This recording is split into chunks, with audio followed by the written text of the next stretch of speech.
I want to get back now to the devastation in Puerto Rico. The whole island, I say the whole island, is without power. Let's bring in FEMA Administrator Brock Long. Sir, thank you so much for joining us. How long will the island be without power? I'm hearing in some places maybe up to 6 months. Unfortunately, the power grid in Puerto Rico is a fragile system to begin with, and I think Governor Rosselló has been very open about that. And going into this storm, you know, we have been trying to set expectations that the power could be off for multiple months. You know, the goal of coming in today is going to be establishing pathways to get generators in to establish emergency power to critical facilities such as hospitals. But the longer-term power rebuild is going to take quite some time. I want to change gears. The next one for you. What are you doing about the housing shortage that we're hearing so much about in Houston? Many people, when they get back to their homes, are just not habitable. How do you handle that? Sure.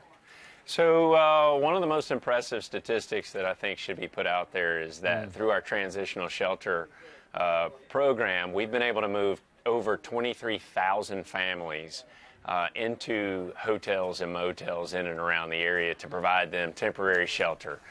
We understand that it's not the best situation, but at least we are being able to provide people with a roof over their head as we work with Governor Abbott and his team very closely to make sure that we have a very sound plan going forward as to how we're going to help people repair the homes that can be repaired, or even considering, you know, manufactured housing units down the road until they can find other options to rebuild. And none of this, Brock, is very cheap. We know that. I mean, can we afford another storm? It's been a really, really tough year. Well, you know, that's a great question. So, you know, Congress did pass the supplementals, like roughly $7.4 billion. On October 1, the continuing resolution will reload the disaster relief fund with over $6 billion, a little over $6 billion more.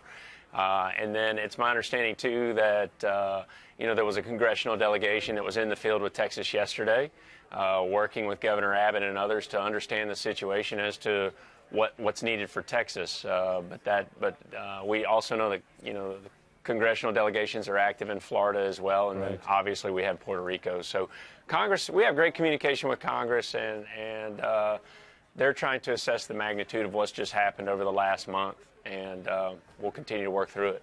Very quickly, Brock, I know obviously government officials have been doing everything they can to help people in the wake of these storms, but how heartened were you to see the army of volunteers, especially in Houston and in Florida too, people who came out using their own boats? They weren't paid. They just went to the areas that they were needed, and they were rescuing people.